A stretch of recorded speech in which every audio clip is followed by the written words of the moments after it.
presidency of Panam Sports. Something that I think it's a long time coming.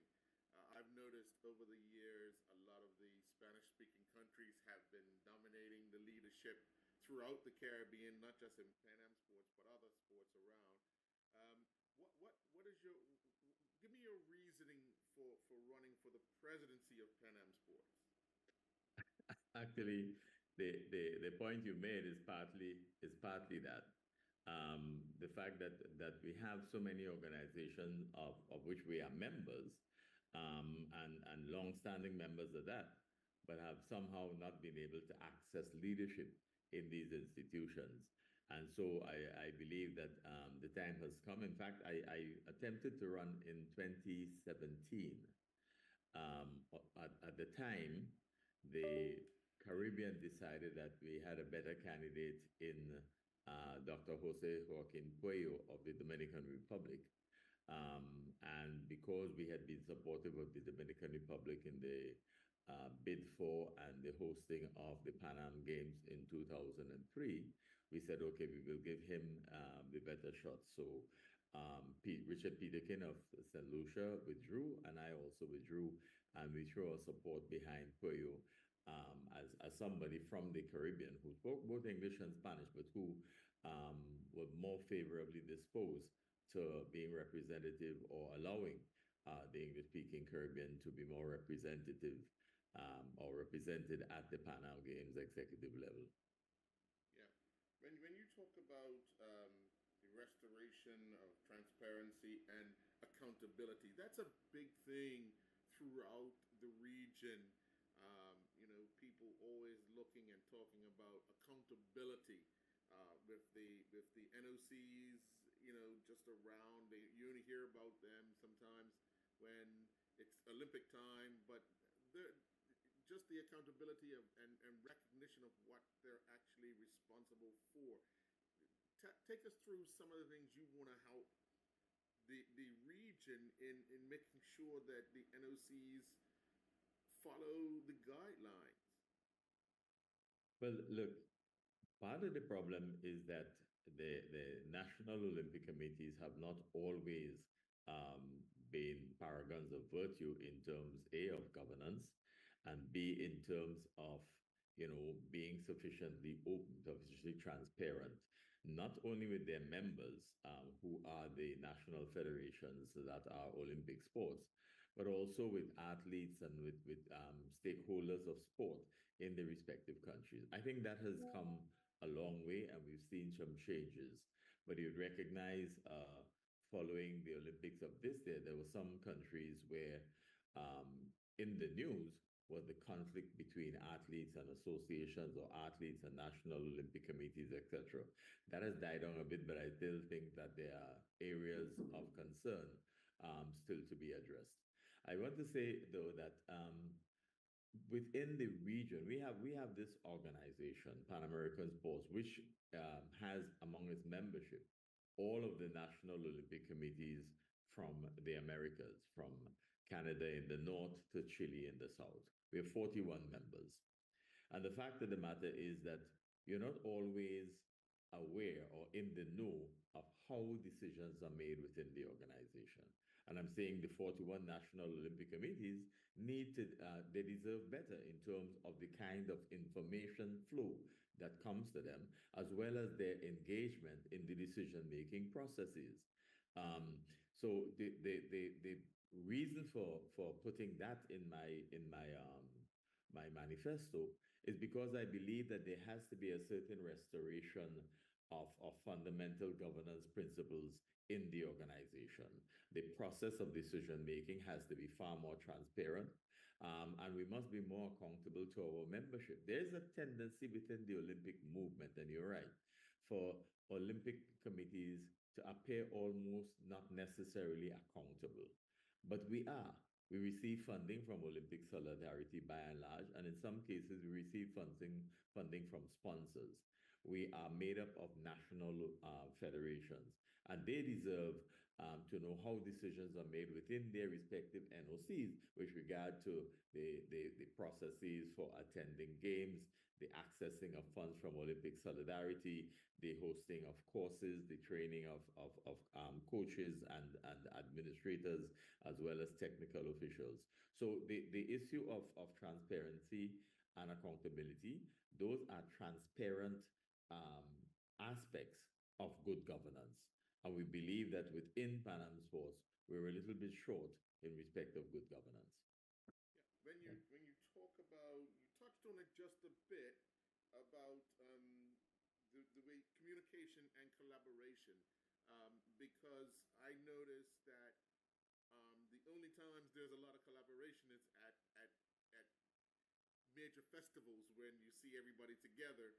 But I often look around the region and I see one NOC doing something and another's not doing something because maybe they don't know.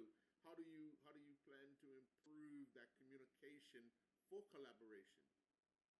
Well, we have been doing it at the level of CANOC, the Caribbean Association of National Olympic Committees, which I currently head. When you talk about, you touched on it just a bit about the way communication and collaboration, because I noticed that the only times there's a lot of collaboration is at major festivals when you see everybody together. But I often look around the region and I see one NOC doing something and another's not doing something because maybe they don't know. How do you plan to improve that communication for collaboration? Well, we have been doing it at the level of CANOC, the Caribbean Association of National Olympic Committees, which I currently head. I became president in 2022. And we've been doing a tremendous amount of work on that. I send a weekly message to all of the members of CANOC. And I also try to inform them on everything that is happening. We communicate regularly on developments within CANOC. What are we doing with regard to the Center for Sport and Human Rights? Why are we getting involved in that? Why are we getting involved in the Sustainable Development Goals program with regard to sustainability and sport? Why is that necessary? Because very often we think of the Olympic Committee only when we hear the Olympic Games. But in truth and in fact, the international Olympic movement has been doing more and more in terms of developing um, the society. And so you hear about um, human rights, the issues being addressed in terms of concerns by athletes about whether the sex issues now, the gender issues, um, the right of individuals. As you know, for the first time, the athletics has offered the prize money for the winners in their events. Why is it that the Olympic Committee and the Olympic movement has stayed away from cash awards, etc.? Those are issues that are emerging among athletes. And increasingly, athletes are given a say. In fact, the mandate is for national Olympic committees to begin to include at least two members of the Athletes Commission on their executives so that the athletes can be in the know as to how decisions are made, and they can also bring their needs, their concerns, and their inputs with regard to the development of national Olympic committees. So one of the ways is ensuring that each national Olympic committee does have an athlete commission, that each national Olympic committee facilitates the engagement of athletes, that each national Olympic committee moves towards gender equity within the organization and within all aspects of the organization. So if you have commissions, that you try to get gender equity as much as possible within those, and to include athletes on all of their various commissions. That way, the pool of individuals engaged in the Olympic movement in any one country is widened.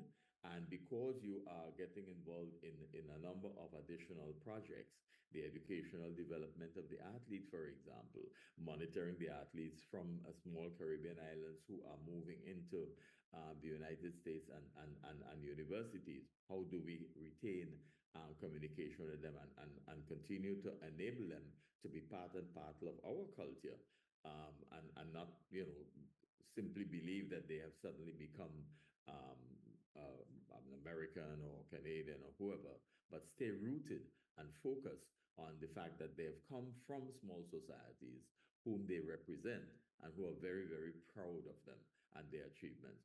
So we're trying to build regular communication links within organizations, but also between organizations. And we believe that we have not gotten there yet. We can still do a lot because by and large, there's a tendency for National Olympic Committee's executive to retain much of the decision making and not have enough communication with their membership and with the public with regard to the reasons they are doing the things that they are doing in order to garner um, a better relationship in their respective societies. I believe that we have the capacity with Panam Sports to be able to enhance our communication ties, to be able to do deliberate programs that encourage our various national Olympic committees to come together more frequently with regard to discussing issues of importance. Because I think the larger countries can do more to help the smaller countries. The larger NOCs can do more to show by dint of the examples of their own activities and how they go about doing things. They can help smaller NOCs to enhance their approaches to their own individual development, as well as cross fertilization of ideas and programs within the Olympic Committee's fraternities. Yeah. What are some of the major concerns within the region you're hearing from the NOCs and what they would like to improve on? Well, I think the NOCs admit that they need to strengthen their capacity.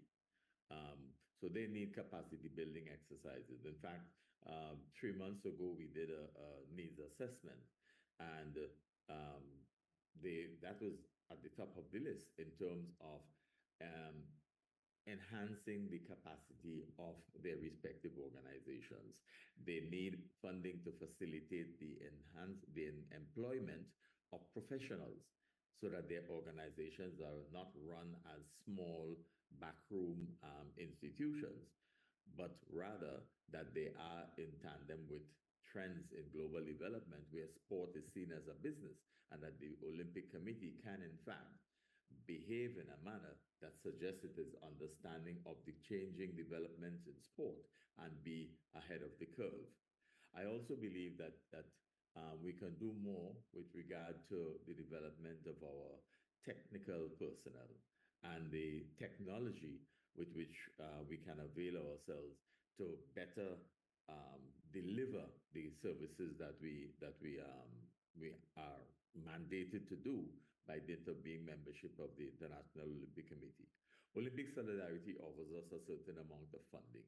That funding has to be shared wisely among the membership. So, depending on the number of national federations you have that are affiliated to the National Olympic Committee, the pot suddenly gets smaller and smaller for each national federation in terms of what it could access from the National Olympic Committee. But the National Olympic Committee, by dint of having all of the national federations that are Olympic sports in its ambit, they can do a lot more because they can share their activities, they can share the way they go about doing things, and they can collaborate in order to make the sport program in their respective countries a lot more enjoyable and appealing to funders, sponsors going forward. I think too that what we have started in Canada, for example, is a collaboration with the University of the West Indies. We have established a memorandum of understanding. I think that Panam Sports has focused more on collaboration with Spanish-speaking universities for some of its programs. We have been trying to push for the engagement of a relationship with the University of the West Indies so that we can have English programs, English speaking programs, focused and taught by English speaking personnel who have had the experience of being in the Olympic movement and who have done sports administration, sports management, sports psychology, and other things. So we can do those kinds of programs. And we're saying, give us the opportunity to do it. not tell us that you're going to do it in a Spanish speaking country or that you're going to do it at a Spanish university who will do the program for us in English. I think that we deserve greater recognition for what we have within our region and that we can utilize our resources to better enhance operating within our cultural context, our traditional context, that we have an understanding of what makes the Caribbean people tick, the English speaking people within Panam sports, so that they we feel that we belong and not we are not operating as outside children. Yeah. What would you give us your take on the recently concluded Olympic Games in Paris and how you feel the region performed overall? Look, first of all, let me congratulate St. Lucia and Dominica. If we look at their achievement per head of population, they have done extremely well by winning gold medals. So Vincent, the guys have got a fourth place in the female 800 meters final. The stars of the Caribbean for the last several years have been Jamaica, Bahamas, Trinidad and Tobago, and to some extent Barbados. Each of those had problems this year. And it left us a little bit bothered because we are so accustomed to seeing the Jamaican flag hoisted so often. And given their medal count per head of population, where it placed them in the Olympic space. But we were a little bit disappointed this year with the performances that we got. The world champion from two world champions from the Bahamas didn't really do well. One didn't run at all, which was Steve Gardner, and the other was, of course, she was coming off a pregnancy and still has a young one to deal with. So you know, we understand, but still, there are other athletes. They have more depth. Jamaica has more depth. So I think that and Trinidad was you know really not as we thought we would have seen from the country. So while we are happy that we've seen improvements among the smaller countries with their limited resources, we are not comfortable at the fact that at a time when we should have been showcasing a broader array of talent at the Olympics in 2024, we were disappointed that those who normally carry us did not do so. Of course, the US is in the Americas, and we were happy that the US and Canada rose to the occasion. But certainly, I believe that the leaders of sport within the Caribbean need to have a thoroughgoing evaluation of just what caused the kind of mediocre performances that we got from our larger members, to whom we always turn for guidance and support in terms of the preparation of our athletes and supporting our athletes. Grenada, of course, Kirani, you know, coming to the end of his career, but he fought a gallant battle. We have the young Anderson Peters in the javelin who, again, mounted the table, and Lyndon Victor with the combined events. So Grenada, um, St. Lucia, and Dominica more so because they won gold. Grenada came up as well. Barbados had a gallant run in the 400-meter women. We also, you know, Shafika Maloney from St. Vincent and the Grenadines, fourth place in the 800-meter women final, and the Jamaicans winning medals, but certainly not anywhere near what we had grown accustomed to. Yeah. When I mean, you touched on it just a bit, but how do we correct the issue of when we get to these major festivals, we find out there's a breakdown between athletes and organizations that has been prevalent for quite some time, but it exposes itself at the biggest stage. How do we address that to ensure that the organization has everything they need and the athlete has everything they need to perform at the top of their ability when it comes to these major festivals? Well, it goes back to what on the earlier part of this discussion, eh?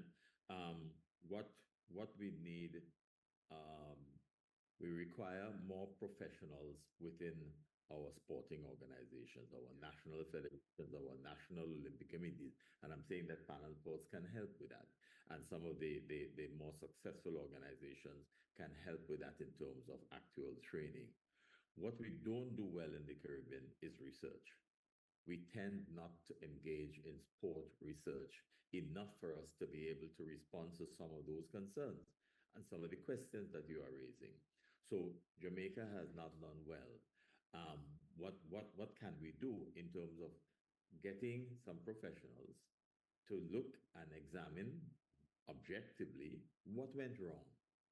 Where were the pitfalls? Was it the issue of the internal conflict between athlete and association? To what extent are our associations sufficiently professional as to understand the changing nature of sport? Athletes are now at an elite level competing as professionals. They're having agents, right? They're having coaches. They are not necessarily, as individual athletes, the ones making the decisions as to where they compete, when they compete, how they compete, right? Yeah. I have been of view that in spite of all that FIFA and others are saying, I believe that the World Cup has declined significantly in terms of what it offers the world of spectators every 4 years. And I believe it is in large measure because there's so many competitions that the athletes, the footballers are engaged in. Mm-hmm. Some of them coming so close even to the World Cup in the fourth year, that the athletes are not even being allowed enough time to go and play with their national teams in qualifiers. They come to their national teams at the Olympics, all at the World Cup, almost as strangers to some of the other members of the squad. So the time for them to gel in the way that older teams did years ago, that is not there. And that is the same thing with is happening with athletes. Our athletes are now looking at the bottom line. This is their careers. And so their agents and coaches are looking for opportunities for them to earn an income.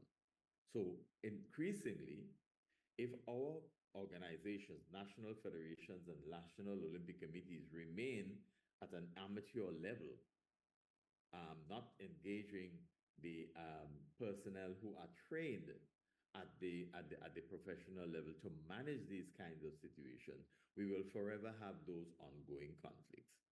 Yeah, and so we have in the region to create those professionals. There's no reason why we should not also be producing agents. We are producing coaches, and the coaches and the national association, being from the same country, ought to be able to sit down and discuss. Look, the game is changing. We're all professionals now, so you can't treat us the way you used to treat us before. We need to know what the program is for the year. What do you want? And then we can say, what do we want as athletes? What do we want during the course of the next 4 years? What is this strategic plan that we're going to be working together to ensure at one and the same time I meet my objective of making a career of being an athlete, and at the same time working in time with you to ensure that we continue to raise the national flag at events to which we have a certain commitment: the Pan American Games, the Central American Games, the Commonwealth Games, and the Olympic Games. So that is something that we have to sit down and work with. It's no longer an association and an Olympic committee saying, this is what is going to happen. No, that's why they're saying athletes should be engaged in athletes commissions with representation on your executives, because they will be in there telling you what how the situation is changing for them, who you need to talk to, who we need to bring together at the table to determine the quality of preparation that is required by our athletes to give up their best at every time that they compete, whether they're competing individually at the Diamond League and whatever else, looking for funds, or are they representing us as a country in particular designated events and how we allow them to be so engaged. All right. Well, thank you very much, Mr. Joseph. Um, Good luck in the elections. We look forward to the outcome. Hopefully, you get the support you're looking for and you are successful. And we move in the right direction, going forward. I think some of the suggestions in your manifesto are brilliant. That if we can get that support throughout the region, and it kind of levels the playing field for all. I'm hopeful in that regard. I think that if we as a region really take a long, hard look at where we have come in sport, in the global environment, we would certainly want to be able to say we have earned the right to sit at the table and to help in developing global sport and help global sport help us in developing. I think that what we also need to do is to engage our sports journalists like yourself to because you all are making analyses of us and our performances every time, whether it is administrators, technical officiating, or athletes performing. And I think that the time has come for us when we're looking at sport to engage sport journalists who have been looking at us critically and making analyses and recommendations that we sometimes spurn simply because we believe, oh, they don't know, and they believe they know it all. They know a lot more than we think they know, and you are evidence of that. So I thank you very much for your commendation and your support and for this interview.